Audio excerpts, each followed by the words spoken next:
Hello and welcome to the view from the 2019 IMF and World Bank annual meetings. I'm joined today by Axel van Trotsenburg, who is the World Bank's Managing Director of Operations. Axel, thank you for being here today. Thank you. Now, this year marks the 75th anniversary of the Bretton Woods Conference, but we're meeting today against a backdrop of rising global trade tensions, protectionism, and unilateralism.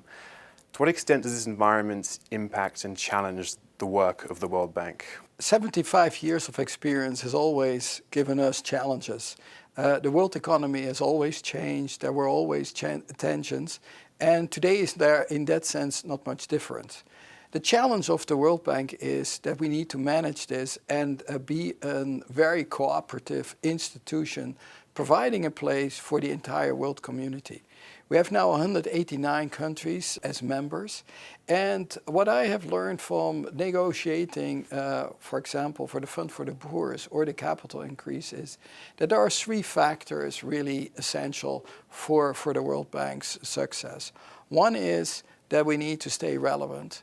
And that is by having good, relevant packages for the beneficiary countries. Secondly, we got to be innovative. We have to always innovate to bring the best possible advice and programs to countries. And finally, you need to deliver. And you need to deliver well and on time. If you meet that test, you can basically be successful as an international institution. We drive ourselves hard on this because the challenge is hard. We have shown with the capital increase, as well as the negotiations for the Fund for the Poor's, that we can bring the international community together for good packages for the beneficiary countries. So that is a good basis to go forward, but we should never be complacent. We need to push the envelope. Okay, now talking of staying relevant and delivery, you're launching soon a new strategy for fragility, conflict and violence. Why is that so important, and what are the key risks and challenges the World Bank will face in terms of delivering and executing that strategy? The number of fragile countries have been increasing. Also, what our projections show is that by 2030, half of the absolute poor, the extreme poor, will live in fragile countries. So an institution whose main aim is to reduce extreme poverty, that's an area of concern, but it should be also an area of focus. We have been increasing our engagements over the years in fragile countries. In the last round, we doubled our engagement from $7 to $14 billion, and we intend to do more even into the future. And do you see some new and inherent risks in terms of how that strategy will unfold for the World Bank in terms of your engagement? We are taking risks, much more, greater risk. In past times, we, for example, would not be engaged in countries in active conflict. We do now.